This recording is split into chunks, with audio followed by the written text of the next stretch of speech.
Bienvenue sur le podcast Murmuricain. Moi, c'est Audrey, et je suis convaincue que pour avancer ensemble vers un monde meilleur pour nos amis les chevaux, la clé est d'apporter à chaque propriétaire de cheval une compréhension et une connaissance solide de son compagnon à crinière. Bien évidemment, il est impensable de laisser les humains sur le bord de la route du bien-être. Ta santé émotionnelle est donc également abordée dans ce podcast. Et tous ces sujets sont baignés de bienveillance et de bonne humeur, avec une touche d'humour. Tous les vendredis, tu retrouves donc une alternance d'épisodes enregistrés par moi sur des sujets variés autour des soins aux chevaux, ainsi que des interviews de propriétaires de chevaux inspirants pour t'aider sur ton chemin du maître de cheval exceptionnel. Je te souhaite une bonne écoute de cet épisode.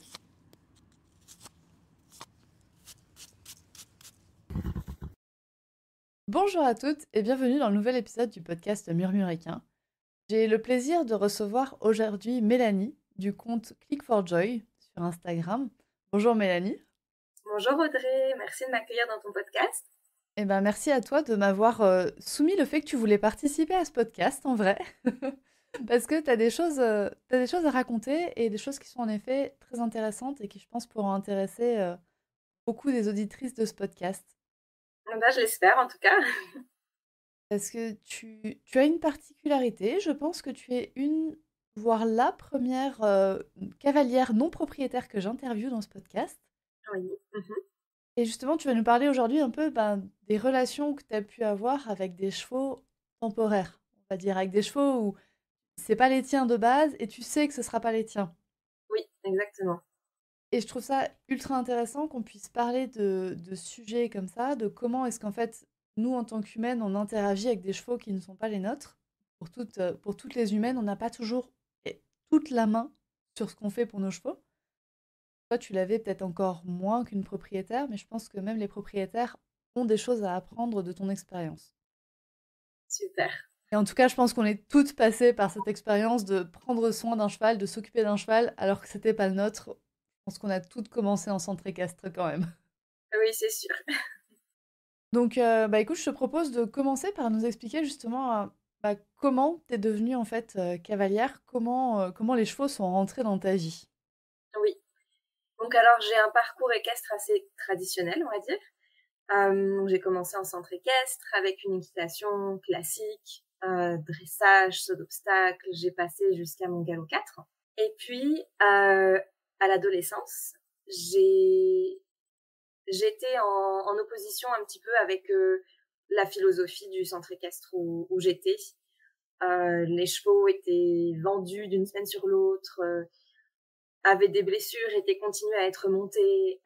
C'était compliqué pour moi de gérer ça. Et j'ai trouvé un centre équestre plus proche de chez moi, une plus petite structure. J'ai fait une séance d'essai et on était sur une structure où on travaillait en liberté avec les chevaux, à pied. Alors déjà, ça, c'était une grande découverte pour moi. J'en rêvais parce que j'avais jamais pu travailler à pied avec les chevaux, Mhm. que c'était pas proposé dans le centre où j'étais initialement. Et donc là, ça a été une grande découverte. Et j'ai découvert aussi un endroit où les besoins du cheval étaient mieux respectés, où les émotions du cheval étaient prises en compte, où les émotions du cavalier étaient prises en compte. Ah oui, carrément. Oui, oui, oui. Et donc ça m'a mis sur le chemin d'une autre façon d'être avec les chevaux. Voilà, ça a été un petit peu la première partie de mon histoire avec les chevaux, on va dire. Donc ça, c'est la manière, oui, dont t'as rencontré les chevaux et dont t'as re-rencontré les chevaux, dont t'as appris à prendre soin des chevaux, en fait. C'est Est-ce que ça. du coup, dans le nouveau centre équestre où t'as été, la partie équitation était totalement différente. Est-ce que la partie soins aux chevaux était aussi différente? Est-ce qu'il y avait peut-être des différences entre vie au box, vie au pré, à tout hasard? C'est ça, typiquement un box vie au pré. Donc on était dans la première structure, on était vraiment sur des chevaux qui passaient leur vie en box. Ok. Euh, des box très sombres avec pas de lumière toujours. Et dans l'autre structure, alors on avait aussi des box, mais les chevaux sortaient minimum une demi-journée D'accord. à l'extérieur, pré ou paddock.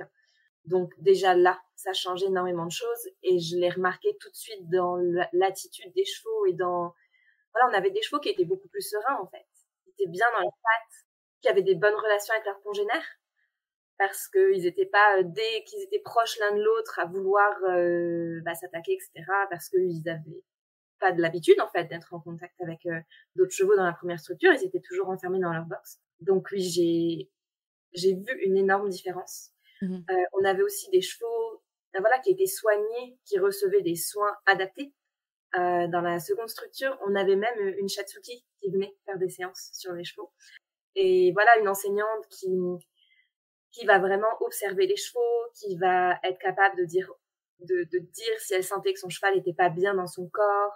Vraiment une écoute de manière générale du cheval. Et aussi, voilà, une écoute du cavalier, de comment est-ce que tu te sens aujourd'hui, toi, tes émotions, comment tu te sens et qu'est-ce que tu te sens capable de faire ou non aujourd'hui, et de s'adapter au cheval et à l'humain. Et ça Mhm. a été une grande nouveauté pour moi. Parce que voilà, dans l'autre structure, on était vraiment sur voilà, le cours, il commence à 14h30, pas une minute avant, pas une minute après. Le cheval, il faut qu'il soit prêt et il faut qu'il fasse son heure de cours. Peu importe qu'il grêle, qu'il vente, qu'il neige, peu importe les conditions et peu importe ce qui se passe dans la tête du cheval et du cavalier, on va enchaîner le parcours d'obstacles. Ouais, donc c'est là où ça a marqué, en fait, ça a marqué un tournant dans ta vie de cavalière, quoi. Vraiment, ça a marqué un grand tournant. Et puis on était aussi sur des chevaux qui étaient pieds nus, vraiment une volonté de passer pieds nus et qu'ils soient bien dans leurs pieds nus. Mhm. Ouais. Aussi. Des chevaux qui étaient montés sans mort, ou aussi on travaillait sur notre posture à cheval pour être moins pesant sur le dos de notre cheval, sur la façon dont on proposait nos aides. Alors on était sur du renforcement négatif, on faisait pas de renforcement positif dans cette structure-là, mais ça restait qu'on n'était pas sur l'escalade de la pression absolue. Dès que le cheval montait en pression, ok, on se posait et on réfléchissait sur qu'est-ce qui s'est passé, pourquoi le cheval l'a vécu comme ça, comment on peut faire autrement pour que ça soit plus clair et que le cheval puisse comprendre ce qu'on lui demande, est-ce qu'il n'y a pas une douleur derrière ça. Enfin, voilà, on se questionnait beaucoup plus.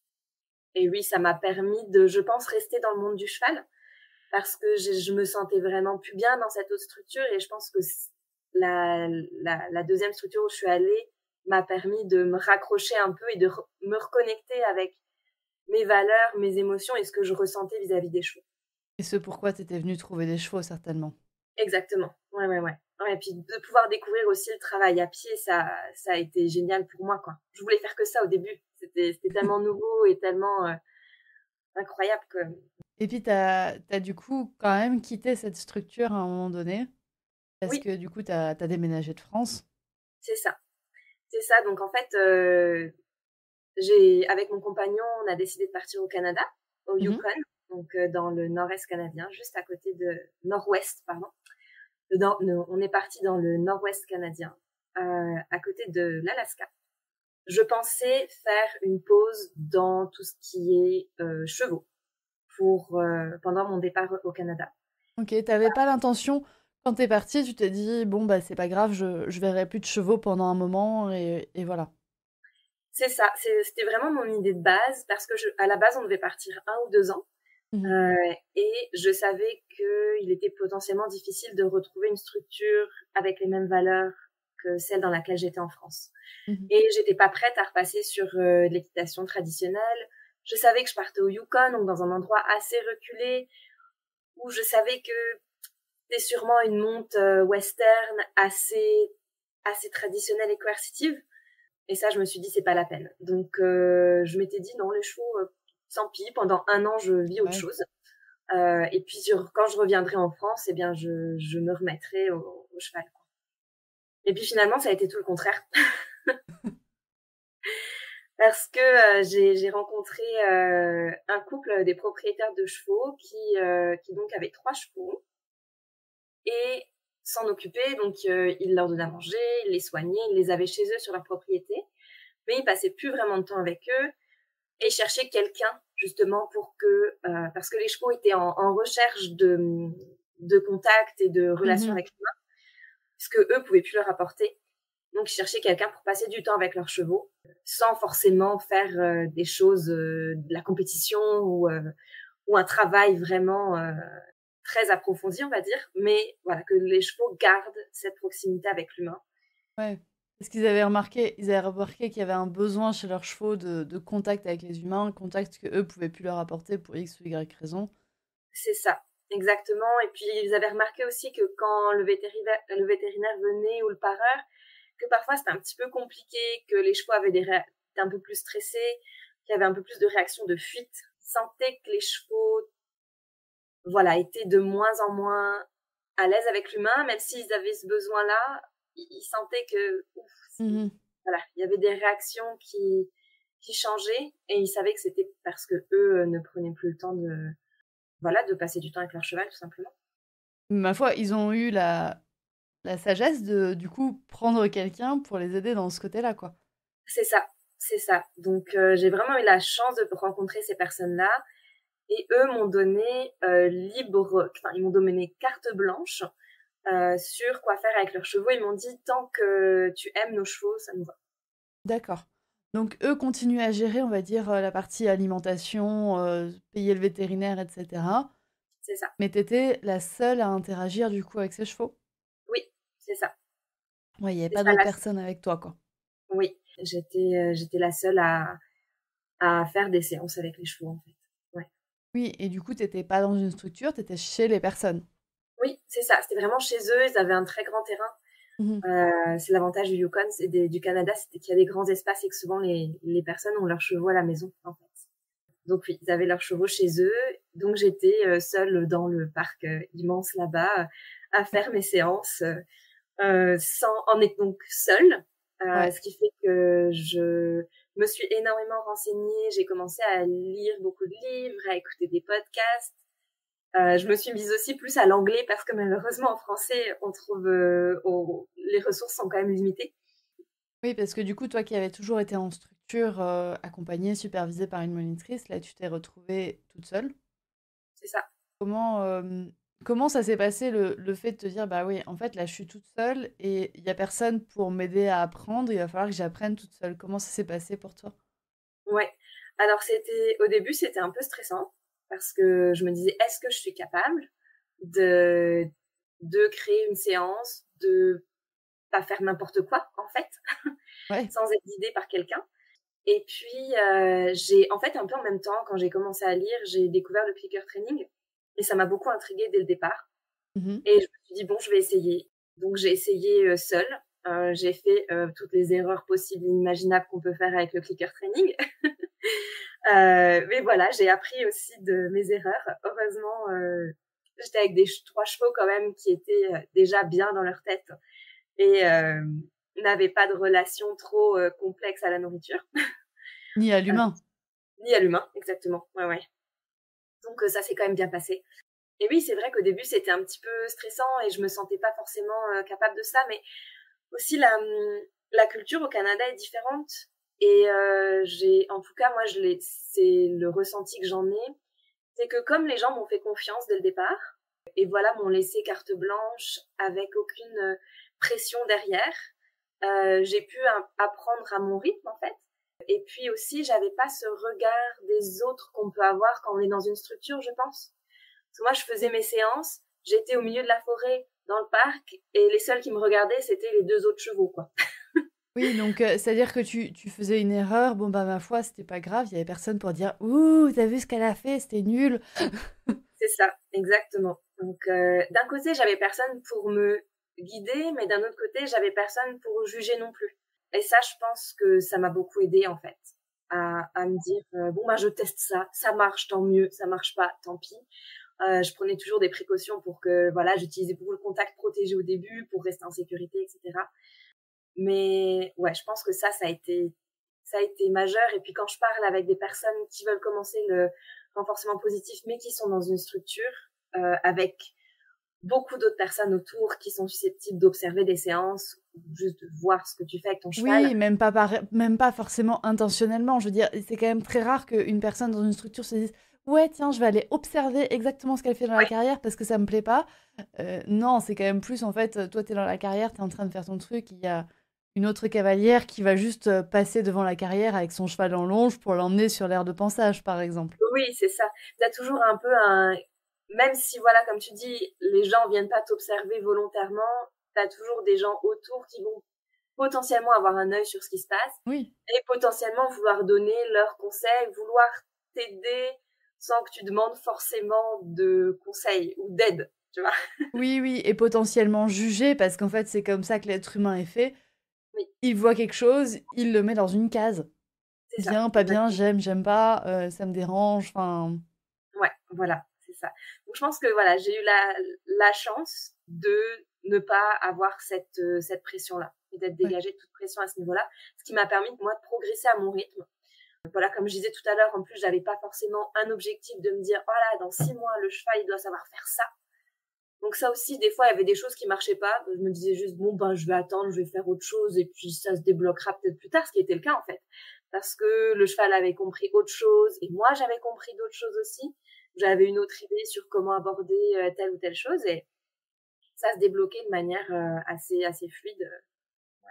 Ah oui, donc des fois, c'est-à-dire que tu disais, rien, je vais apprendre le pas espagnol à un cheval, et puis en fait, ça marchait pas pour plein de raisons que tu connaissais pas forcément, Ouais. et tu y revenais, par exemple, 3 4 mois après, et ça remarchait?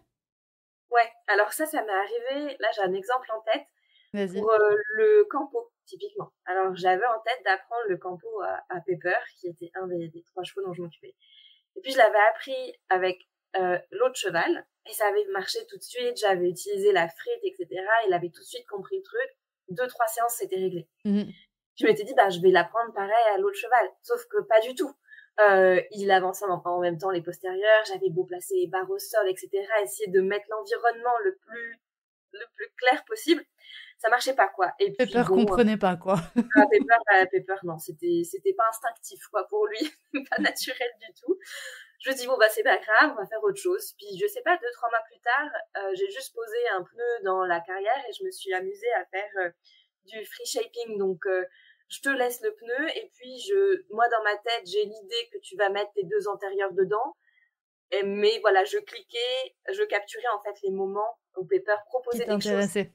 dirigées vers ça, mais je donnais pas d'indication avec mon corps ou quoi que ce soit. J'attendais de voir ce qu'il me propose.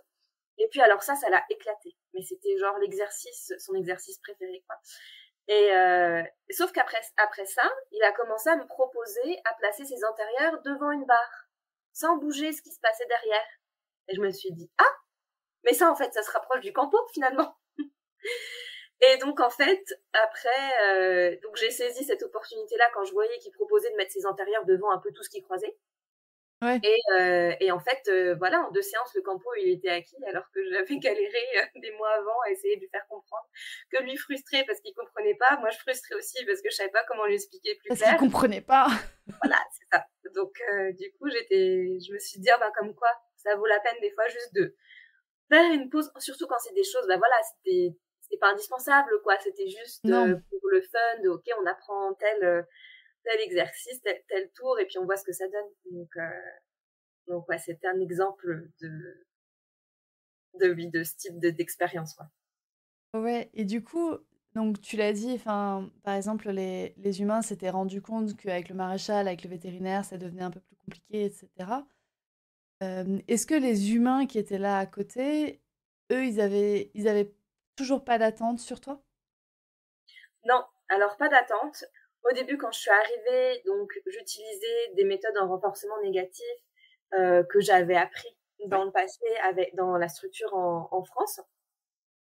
Et puis, mais je leur disais toujours un peu ce que je faisais avec les chevaux propriétaires.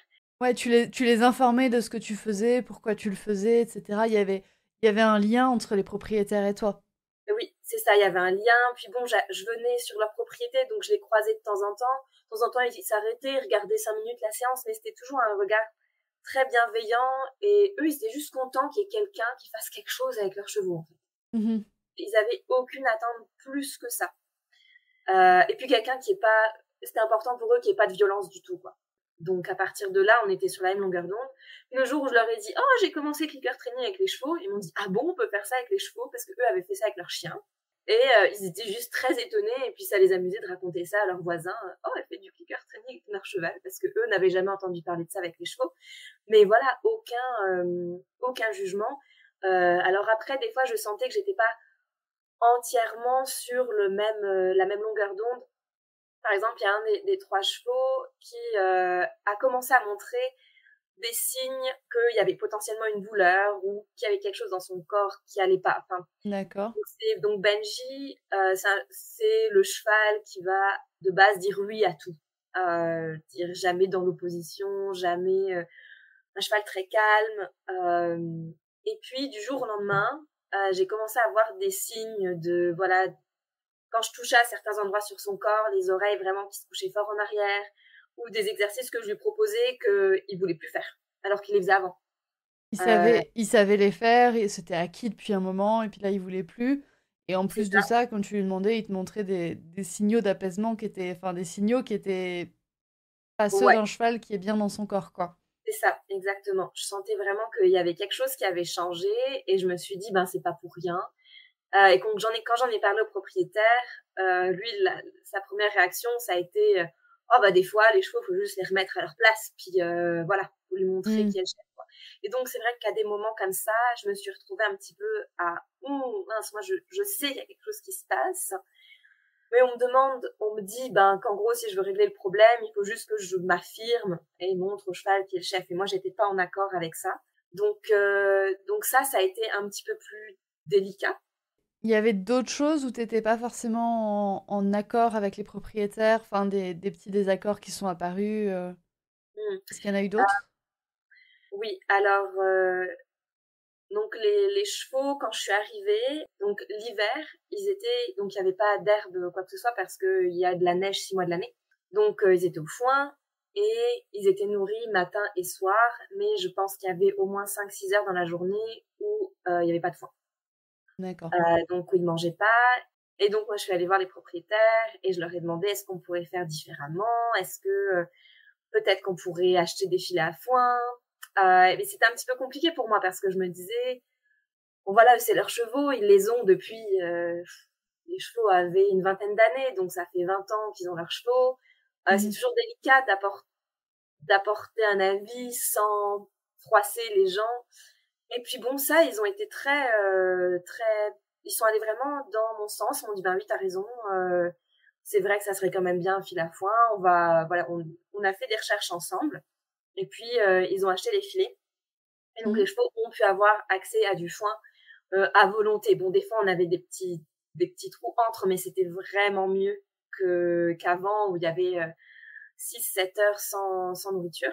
Donc ça, c'était par exemple un échange qui s'est bien fait, en fait, où j'ai apporté mon opinion et où du coup, eux, ils se sont dit, ben oui, c'est une bonne idée, etc. Et du coup, ils ont adapté.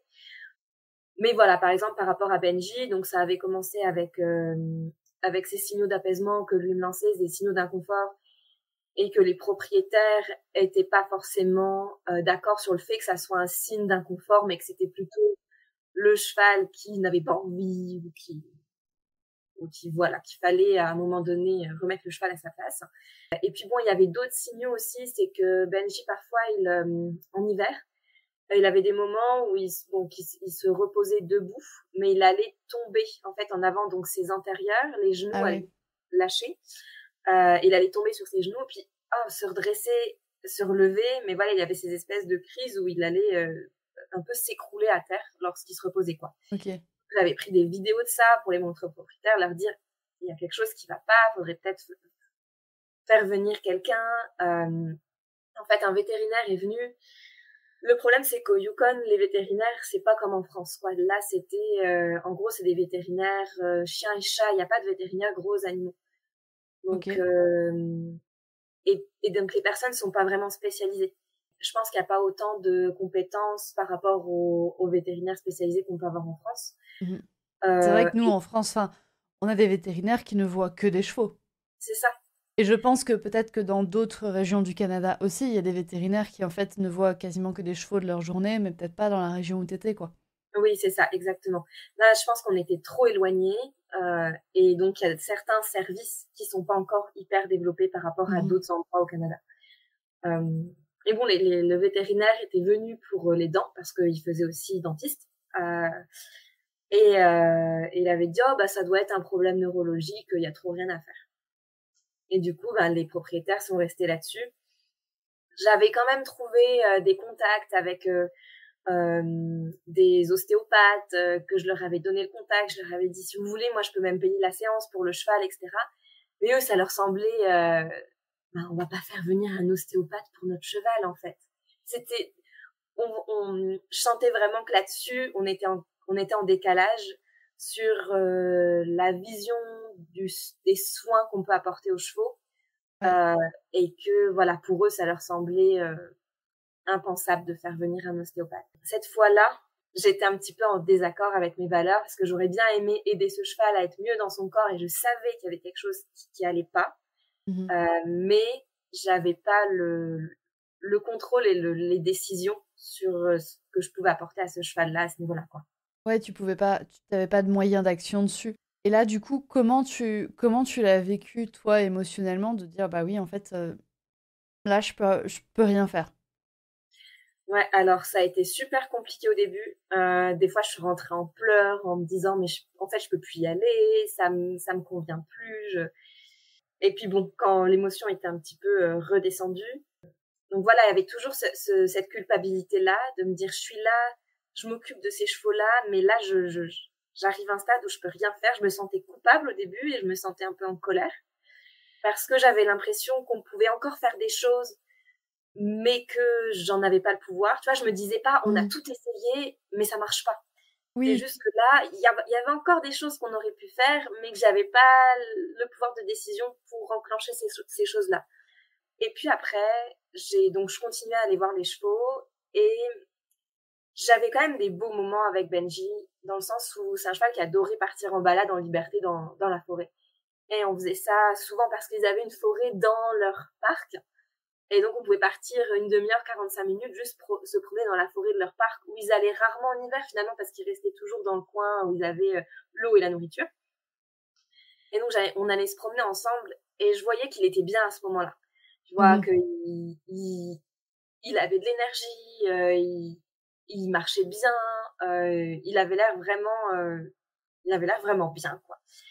Et je me suis dit que peut-être j'étais pas capable, que je pouvais pas prendre la décision de faire venir tel ou tel professionnel que j'aimerais qu'il vienne pour qu'on essaye de l'aider. Mais à côté de ça, je peux lui proposer des choses qu'il est content de faire et qu'il passe un bon moment. Et, et ça m'a aidé à accepter le fait que je puisse pas l'aider à 100% comme je voudrais, mais que je peux quand même lui apporter des choses pour qu'il se sente bien, en fait. oui, tu peux quand même améliorer son état de bien-être, tu peux améliorer un petit peu sa vie, sans Ouais, pour autant la rendre, entre guillemets, «parfaite» en faisant intervenir quelqu'un d'autre, enfin, ouais, en agissant sur tous les leviers sur lesquels t'aurais aimé agir, quoi. c'est ça, exactement. Donc à partir de là, j'ai eu un peu comment dire, cette prise de conscience que ça sera jamais parfait, mais que je peux améliorer des petites choses, que j'ai déjà amélioré des choses parce que finalement, ils avaient accès à du foin quasiment à volonté, alors qu'avant c'était pas le cas. Que dès que je venais, on faisait des activités où ils étaient en liberté, ils venaient d'eux-mêmes. Mmh. Je pense que Que c'était tu vraiment un enrichissement pour eux. Oui, que tu leur apportais, en fait. Ouais, Tu étais, comme tu dis, un enrichissement parce que mais c'est en même temps pour ça que les propriétaires t'avaient fait venir.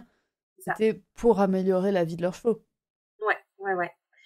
Donc voilà, à un moment donné, j'ai accepté les limites de la relation et de ce que je pouvais faire avec ces chevaux-là. Mmh. Et j'ai aussi essayé de prendre plus conscience de tout ce que je leur avais déjà apporté, pour que moi, je puisse continuer à aller les voir en n'ayant pas cette boule au ventre, cette culpabilité qui me rongeait, tu vois. Ouais.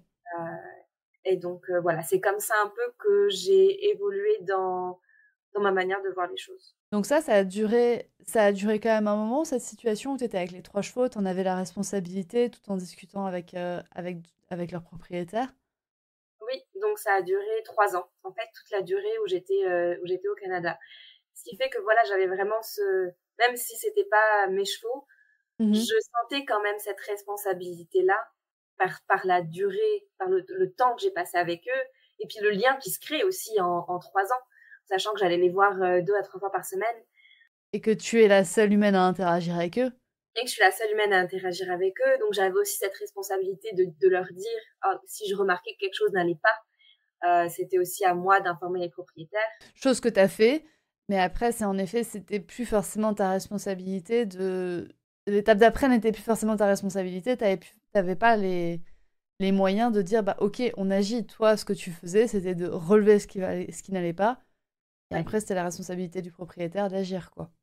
C'est ça. À un moment donné, je pense que quand c'est pas notre cheval, et ben, on a cette responsabilité morale de transmettre l'information et de donner tous les, toutes les informations, toutes les clés pour comprendre ce qui se passe, mais que on n'a pas de pouvoir sur ce que la personne va faire de l'information qu'on lui donne.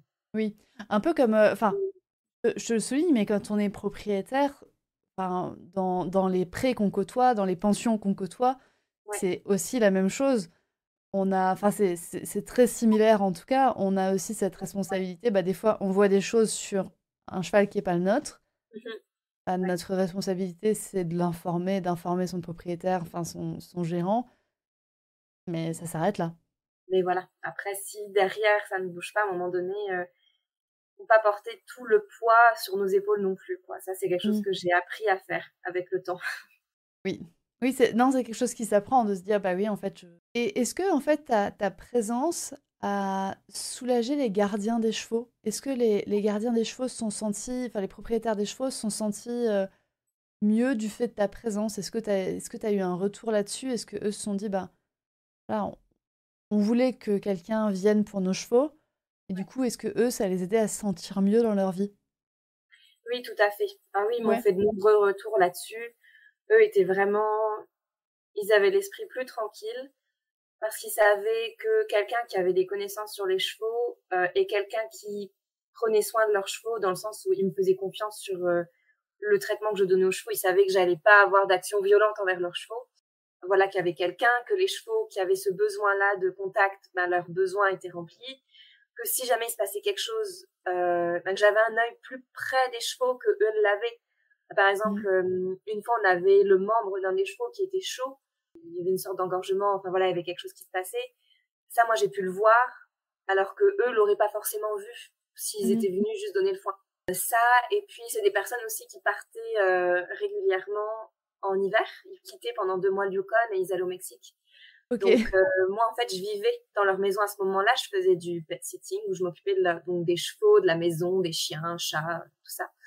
Et donc j'étais un peu pendant 3 ans. Donc tous les hivers, ils savaient qu'ils pouvaient partir tranquilles au Mexique. On gardait contact, mais ils avaient quelqu'un pour s'occuper de leurs animaux et quelqu'un qui connaissait et dont ils avaient confiance. Donc eux, ils étaient ravis. Ils m'ont dit aussi quand on est parti que c'était c'était compliqué à accepter pour eux et de se dire il va falloir qu'on retrouve quelqu'un en qui on a confiance pour endosser ce rôle-là à nouveau, quoi. Ouais, et ça, je trouve ça ultra intéressant ce que tu dis, parce que du coup, tu aidais en fait les propriétaires. Enfin, vous étiez vraiment sur un gagnant, gagnant, gagnant. Ouais, Toi, tu gagnais parce qu'en fait, sinon, tu pouvais pas avoir accès à des chevaux. ouais, Tu pouvais là avoir accès à des chevaux et t'épanouir, toi, découvrir d'autres choses. ouais, Les chevaux, ils gagnaient parce que ils étaient en meilleure santé, et puis ils étaient au moins en meilleure santé mentale par mhm, l'enrichissement que tu leur apportais. Ils étaient ouais, en meilleure santé physique par les retours que tu faisais aux propriétaires. Et ouais. les propriétaires y gagnaient parce que eux pouvaient être d'autres humains, enfin pouvaient être des humains et pas que des propriétaires de chevaux, quoi. C'est ça, exactement. Ouais, je suis tout à fait d'accord avec toi. Je pense que c'était vraiment du gagnant-gagnant. Et puis je trouve que c'est quelque chose que je retrouvais hors chevaux dans la culture de la ville où je vivais au Canada, comme c'était un endroit assez reculé, isolé, où tous les gens se connaissent et où il y a cette espèce d'esprit d'entraide. Il y avait beaucoup d'échanges comme ça donc qui impliquaient pas d'argent en fait, mais les gens se rendent service Mm. et s'entraident de manière assez informelle. Et ça, on le voyait assez souvent dans la vie au quotidien en fait. Oui. Non, mais je Et trouve donc ça, ça très... Enfin, en tant que propriétaire, c'est un épisode qui va être prévu. ouais, ouais, Mais ouais, que, en tant que propriétaire, en fait, des fois, ça fait du bien de laisser quelqu'un d'autre aussi prendre soin de son cheval ouais, tout à pour fait. pouvoir, nous, en tant qu'humains, enfin, ne plus être seulement des propriétaires de chevaux, et que nous, en tant qu'humains, ça se passe mieux aussi dans nos vies, quoi. Exactement, bah oui, c'est ça allège la charge mentale en fait. Ouais. Donc ça, c'était pendant 3 ans. T'as fait ça? Oui, Et donc après, ça s'est arrêté? Tu Oui, peux nous raconter pourquoi du coup? oui. Alors donc j'ai passé 3 ans au Canada et comme on arrivait à nos 30 ans avec mon compagnon, Mhm. et c'est la date butoir pour pouvoir faire le PVT, ce qui est le permis vacances-travail, et qui permet de partir dans plein de pays du monde et de pouvoir travailler dans n'importe quel pays du monde. Et c'est des permis de travail qui permettent de rester 1 an ou 2 dans un pays. C'est comme Mhm. ça qu'on est arrivé au Canada. Et arrivé à nos 30 ans, on s'est dit, bon, c'est la dernière année, est-ce qu'on veut découvrir un autre pays? Et puis la Nouvelle-Zélande nous tentait bien. Et on s'est dit, si on ne le fait pas maintenant, eh ben, il y a de grandes chances qu'on ne le refasse plus, en tout cas sur une si longue durée. Donc on s'est dit, allez, c'est parti, on part en Nouvelle-Zélande et puis on reviendra au Canada par la suite. Et donc c'est ce qu'on a fait, et c'est pour ça qu'on a quitté le Canada et donc que j'ai quitté ces 3 chevaux. Et donc nous sommes partis en Nouvelle-Zélande, mais moi j'avais l'idée quand même que je voulais pas que ça soit...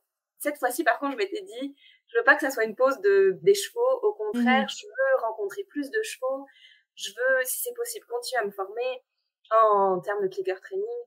Quand tu étais partie au Canada, tu t'étais dit, bon, bah là, je fais une pause, et finalement, ça n'a pas été une pause. Mais Et donc, ouais. quand vous êtes parti en Nouvelle-Zélande, tu t'es dit, non, là, ce sera pas une pause, je veux garder les chevaux, quoi. Ouais, c'est ça, exactement. Donc, du coup, le moyen pour moi de garder ce contact avec les chevaux, donc c'était de faire du woofing. Mhm. Donc, le woofing, en gros, c'est de travailler généralement dans des fermes en l'échange d'avoir le couvert, donc la nourriture, et le logement. Donc, c'est ce qu'on a choisi de faire à notre arrivée en Nouvelle-Zélande. On est arrivé dans un élevage de chevaux miniatures. Ok. J'avais choisi l'élevage de chevaux miniatures en me disant, déjà, il n'y aura pas de monte impliquée. C'est vrai.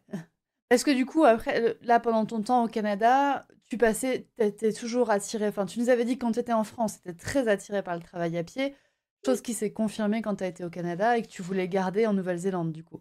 ouais, c'est ça. Ok. C'est ça. Bah, au Canada, en fait, j'ai monté un petit peu, mais je me suis vite heurtée à ce problème que les chevaux n'avaient pas de suivi vétérinaire, ostéopathe et tout ça. Donc, Ouais. j'avais aucun moyen de savoir comment ils se sentaient dans leur corps. Aucun moyen de savoir s'ils étaient capables de me porter. Donc, à un moment donné, je me suis dit, là, ça me bloque. Je veux pas prendre ce risque-là. Donc, je suis restée à pied Ouais. avec les chevaux au Canada. Et puis ça t'a plu. Ça t'a Ah oui, plu quand même, vu que tu as choisi l'élevage de chevaux miniatures en te disant, bah, au moins, je monterai pas. c'est ça. Au moins, je monterai pas. Et puis aussi, moi, voilà, je me suis dit, si je monte à cheval, je le fais dans le consentement du cheval. Et je savais que c'était, ça allait être difficile de trouver un endroit où je puisse exprimer cette valeur-là et qu'on me regarde pas avec des gros yeux, mais de quoi tu parles, quoi. Mhm. Donc voilà, je me suis dit, chevaux miniatures, au moins, on n'est pas sur... voilà, il y avait des woofings possibles où c'était, bon, bah, il faut entraîner les chevaux tous les jours, saut d'obstacles, possibilité de sortir en compétition, etc. Ça, je me suis dit, c'est pas la peine. Faut pas que j'aille là-bas, Ouais. ça va pas du tout convenir avec mes valeurs. Là, je me suis dit, bon, chevaux miniatures, il y aura pas de monte. C'est de l'élevage. Moi, j'ai jamais vu d'élevage. Bon, allons-y, quoi, pourquoi pas. Enfin, voilà, je me suis dit, ça peut potentiellement correspondre. Et puis, bon, à côté de ça, ils avaient de super commentaires des autres woofers. Enfin, c'était apparemment Oui. un bon endroit Pour les humains aussi, quoi. pour les humains, c'est ça, avec des super personnes. Donc oui, j'ai commencé. Donc, première expérience avec les chevaux en Nouvelle-Zélande dans l'élevage de chevaux miniatures où on est resté 2 mois. Parce que c'était un petit peu notre point de départ. Donc, on devait trouver notre van, on devait faire tous nos papiers administratifs, etc. Mhm. Donc, on est resté assez longtemps. Puis après, j'ai eu des expériences assez différentes. Donc, j'ai passé 2 mois aussi chez une entraîneuse de chevaux, donc qui s'appelle Bex Tasker, qui est spécialisée dans le renforcement positif, clicker training. Où là, pareil, donc c'était sous forme de woofing, de l'échange de services. Je travaillais dans la ferme en échange de, pour le coup, l'accompagner dans son quotidien, dans son travail et avoir son expertise en clicker training. Centre d'entraînement que tu avais choisi, qui était en accord avec tes valeurs, toi qui aimes le renforcement positif C'est et ça. qui voulait te former là-dessus, tu l'avais choisi en conscience. Voilà. Mmh. Est-ce qu'il y a eu d'autres endroits où tu savais à l'avance que tes valeurs allaient pas être ultra respectées?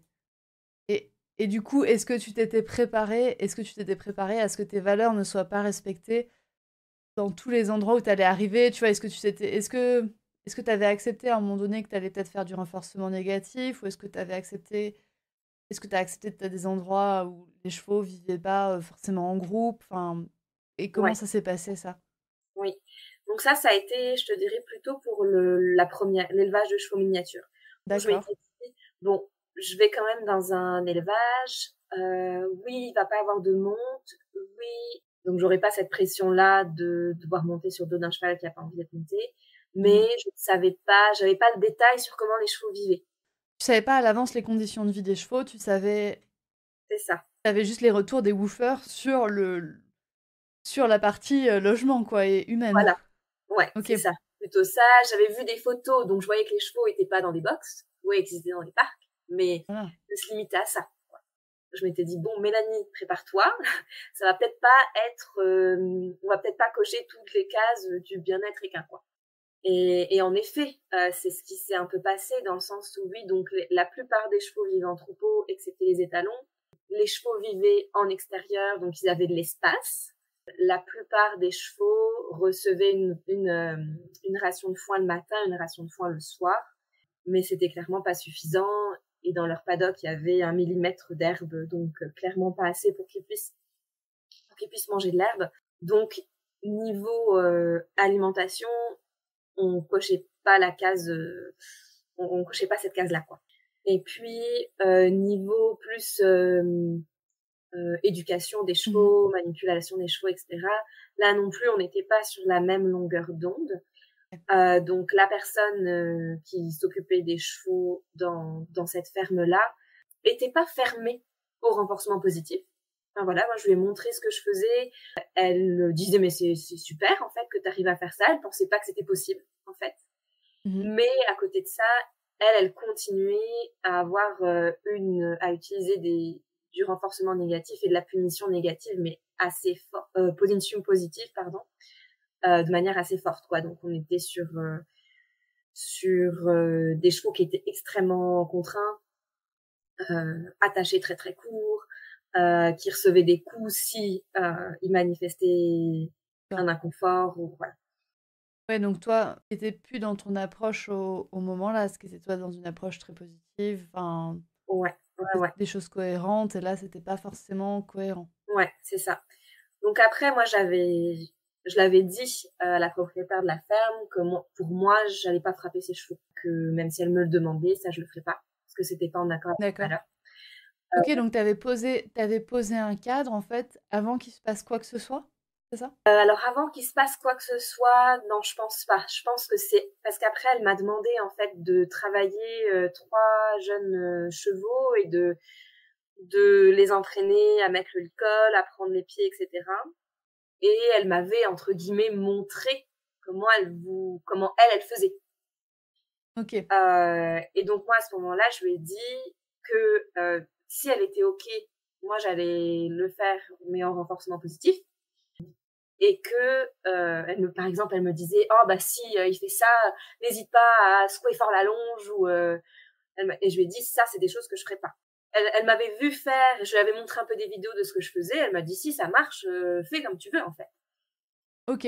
Donc Donc elle t'a laissé la liberté de faire, ouais, ouais, sans être convaincue, mais elle t'a laissé l'opportunité de faire à ta sauce, ouais, c'est ça, on va dire. oui, C'est pas très positif dit comme ça, vas-y, fais à ta sauce. Non, voilà, elle t'a laissé faire avec tes opinions fondées sur des connaissances quand même. voilà, Voilà, c'est un peu mieux dit. Elle t'a laissé faire sur tes opinions fondées sur des connaissances, mais c'est tout, quoi.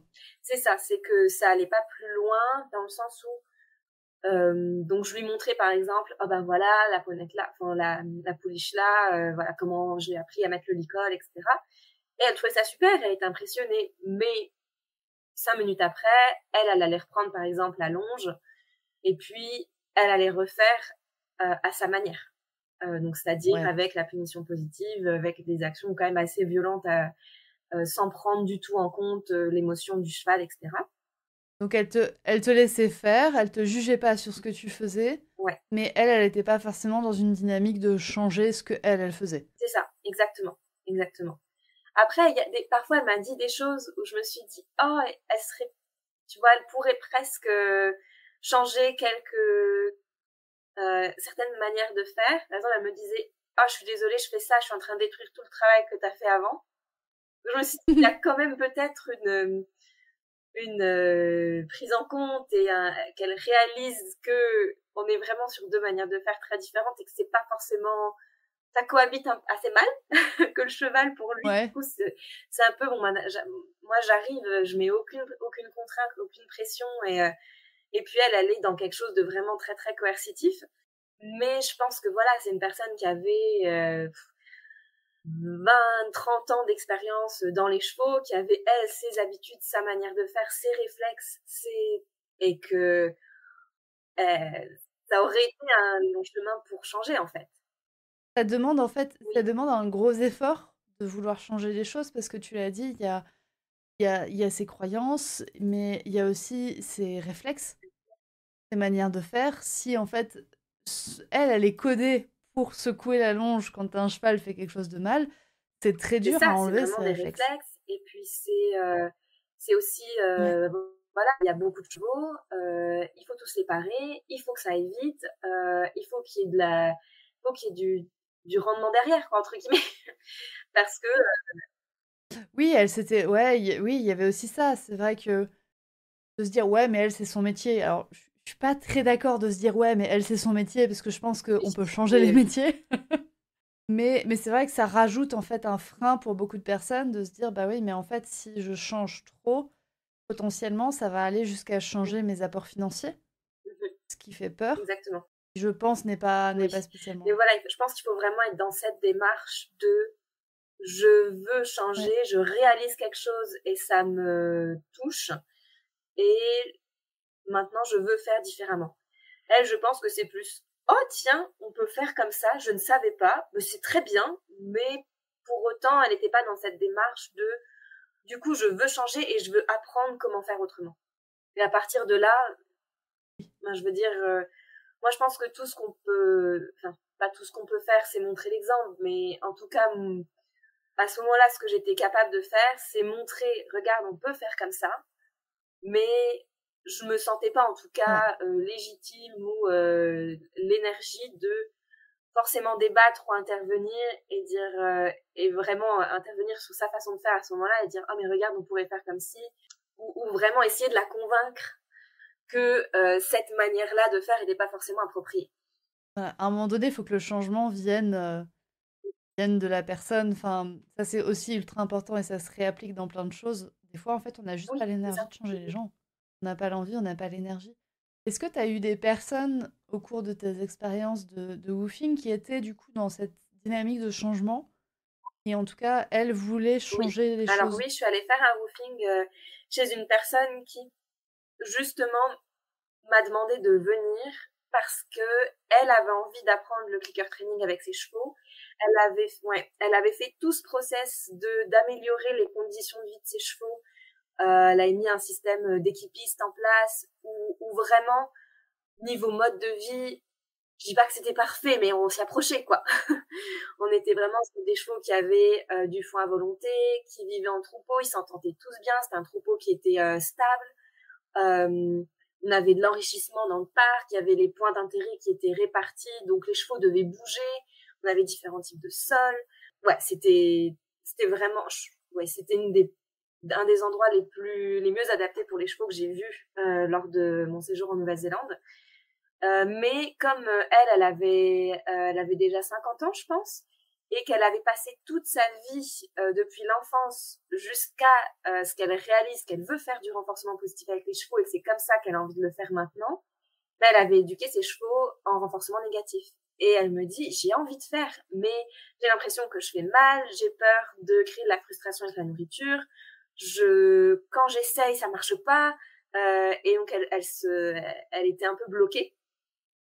Donc, j'avais posté un post sur Facebook sur un groupe de woofing en Nouvelle-Zélande où j'avais noté que je faisais du renforcement positif avec les chevaux. Elle m'a contactée, elle m'a dit oh oui c'est génial. Moi je suis pas capable de me payer la formation de justement l'entraîneuse unique en Nouvelle-Zélande qui fait du renforcement positif avec les chevaux. Alors j'adorerais que tu viennes et que tu montres Mhm. comment toi tu fais et que ensemble on travaille les chevaux quoi.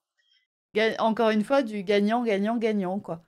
Exact. Ouais, ouais, ouais, tout à fait. Ah oui, c'était génial. Je suis pas restée longtemps chez elle, je suis restée que 5 jours, mais c'était 5 jours, c'était génial parce que donc moi, j'en ai appris aussi ça m'a donné plein d'idées sur comment avoir une structure adaptée aux chevaux parce qu'elle avait vraiment beaucoup réfléchi ce côté-là. Donc j'ai appris aussi là-dessus et à côté de ça, tous les jours, on entraînait ses chevaux. Moi, j'entraînais ses chevaux, elle les entraînait. Son mari aussi s'y est même mis parce qu'il regardait les séances, puis ça l'intéressait aussi. Et voilà, et je sais elle a appris. Nous, on a pu aider aussi sur la ferme parce que eux, physiquement, c'était un petit peu compliqué de faire des travaux physiques. Donc, avec mon compagnon aussi, on a pu les aider, notamment à faire des tranchées parce ils étaient un petit peu inondés l'hiver. Donc, on a pu faire des drains dans le parc, chose que eux n'auraient pas pu faire s'ils étaient tout seuls. Donc, ça aurait été très long et compliqué. Enfin voilà, c'était vraiment gagnant-gagnant et j'ai appris beaucoup de choses. Elle a appris beaucoup de choses. On est encore en contact aujourd'hui. Donc, c'est un super échange et je me suis vraiment sentie utile et je me suis dit, ah, j'ai pu permettre à une personne de se mettre vraiment au clicker training, qui avait envie de s'y mettre, mais qui n'osait pas, j'ai l'impression plus par peur de mal faire. Et donc, j'ai pu un peu lui donner les clés pour débuter et mieux comprendre pourquoi ça marchait pas. Et ouais, c'était une super expérience. Moi, j'aime bien, il y a deux, trois trucs que tu as soulignés où même le mari il commence à s'y mettre. Je trouve que Ouais, les conjoints, en général, c'est souvent les cavalières, les femmes qui sont les cavalières et puis les conjoints qui sont non cavaliers. Et en fait, oui, quand ils découvrent aussi le renforcement positif, ils se disent «Waouh, mais c'est génial, moi aussi je veux faire ça». ouais, ouais, ouais, Et c'est vrai que c'est là où on se rend compte bah, de l'intérêt, enfin à quel point en fait c'est intuitif et à quel point ça plaît aussi aux non cavaliers. oui, À exactement, quel point ça plaît aux non cavaliers et ça permet de rassembler, de re-rassembler autour des chevaux. exactement. Ouais, ouais, ouais. Ah oui, je suis tout à fait d'accord. Ouais. Et du coup, dans cette structure où il y avait les besoins des chevaux étaient mieux répondus, enfin, on répondait mieux aux besoins des chevaux, est-ce que tu remarquais une différence aussi dans la manière de travailler, d'entraîner les chevaux? Est-ce que tu remarquais des différences sur les chevaux? Oui, oui, complètement. Alors, ben, déjà, on a des chevaux qui étaient beaucoup plus proches de l'humain. On n'avait aucune fuite de l'humain, ce qu'il y avait dans l'autre structure où Mhm. on avait des chevaux qui, ben, quand je rentrais dans le paddock, il y en a qui partaient au début. Ouais. Alors que là, c'était plus, ils étaient tous autour de nous et ils étaient en demande d'interaction. Et ensuite, ben, dans l'entraînement des chevaux, il y avait déjà pas de frustration avec la nourriture en fait. Donc elle avait déjà elle travaillait déjà avec les bouchons de foin parce qu'elle avait commencé à faire un peu de clicker, mais pas beaucoup. Donc elle avait déjà ça. Donc déjà, on travaillait avec les bouchons de foin, ce qui est quand même bien pour débuter et éviter qu'il y ait trop de frustration. Alors que dans notre structure, eh ben, on était sur des chevaux qui n'avaient pas de foin à volonté. Donc, je m'étais même retrouvée à les entraîner avec du foin et qui avaient de la frustration. Ouais, parce qu'en fait, ils en manquaient tellement que tu n'étais pas capable de les travailler correctement parce qu'ils avaient faim. Ah oui, ils avaient vraiment faim. Et donc, compliqué parce que pour moi, c'était pas éthique de travailler un cheval avec de la nourriture alors qu'il a faim. C'est même pas éthique tout court de travailler un cheval alors qu'il a faim. Déjà, voilà. Mais oui, encore plus, enfin, en renforcement positif, ça te pose encore plus de problèmes parce que, en fait, tu deviens vraiment un moyen de survivre du cheval. Ouais, L'entraînement ouais, devient un moyen de survivre, chose qu'on peut aussi des fois retrouver dans certaines manières d'éduquer les chevaux. Mais en oui. fait, quand le cheval voit l'entraînement comme un moyen de survivre, on n'est pas bon, hein. Ah oui, non, ça va pas du tout, quoi. Donc, dans la deuxième structure où les besoins des chevaux étaient respectés, je sentais que je pouvais entraîner les chevaux en respectant complètement mes valeurs Mhm. et avec des chevaux qui étaient beaucoup plus sereins, avec pas de frustration et qui étaient vraiment, qui apprenaient beaucoup plus facilement, en fait. Ouais, c'était plus facile pour toi. Ah oui, vraiment. Oui, oui. Et je pense aussi que moi, je devais être aussi plus efficace dans mon entraînement parce que j'étais plus alignée avec mes valeurs. J'étais pas aussi, parce qu'il y a toujours un peu cette frustration, cet énervement de, bah là, faut que je les entraîne, mais ça va pas. Donc c'est normal que le chevaux, il aille pas, enfin, qu'il soit comme ça parce que de toute façon, il a faim. Et donc moi aussi, ça me rendait mal, en fait. Ouais. Donc je pense que moi aussi, en fait, même en tant qu'entraîneuse, à ce moment-là, j'étais peut-être moins efficace parce que j'étais dans un état d'esprit beaucoup plus négatif que dans l'autre structure où là, je me disais, les chevaux, ils sont bien et ils participent avec plaisir à l'entraînement parce que c'est un enrichissement et pas parce que il faut qu'ils mangent ça s'ils veulent survivre, comme tu dis. Ça, on est en plus, on est un bénéfice pour les chevaux, Mhm. mais en soi, ils pourraient vivre aussi sans nous. Exactement. Ouais, ouais, Donc, ouais. ouais. Mm. Et puis les discussions que j'avais avec la personne là, ben, c'était super enrichissant parce qu'on était sur la même longueur d'onde. Et oui, voilà, on apprenait vraiment l'une de l'autre et on observait. Elle connaissait aussi très très bien ses chevaux, donc c'était vraiment un échange super intéressant sur tous les points, que ce soit avec les chevaux, parce que moi ça m'a permis d'entraîner 4 chevaux de plus, mine de rien, ce qui est toujours génial Mhm. de pouvoir entraîner plein de chevaux différents. Que ce soit l'échange avec la propriétaire, que ce soit ce que j'ai pu apprendre de la façon dont elle s'occupait de ses chevaux au quotidien. Ouais. Ça me fait vraiment penser à la différence. Enfin, je sais pas si tu as vu, il y a récemment une étude qui est passée sur le fait de monter les chevaux avec ou sans mort. Enfin, le lien entre la douleur, le mort, le sans mort, etc. Ouais. Et où des personnes, en fait, un des résultats de l'étude, c'est que l'étude est biaisée parce que les personnes qui vont vers des nouvelles manières de travailler les chevaux, sans mort, le renforcement positif, etc., sont en fait des personnes qui sont de manière générale plus éduquées à tout ce qui va autour du cheval, aux besoins fondamentaux du cheval, aux théories d'apprentissage, aux processus cognitifs des chevaux. Et donc, que on n'est pas juste sur un outil ou quelque chose, mais comme entre le renforcement positif, le renforcement négatif, on n'est plus sur un outil, on est sur une connaissance globale du cheval qui Ouais. apporte des bénéfices là où on ne pensait pas que ça en apporterait. On ne pensait Ouais. pas que d'apporter un mode de vie logique au cheval et donc enfin, d'apprendre sur le cheval, ça permettrait aux entraîneurs, aux cavaliers, d'être meilleurs entraîneurs, meilleurs cavaliers, mais en fait c'est ça. Oui. Oui, exactement. Ah oui, tout est lié de toute façon. Hein, je pense que.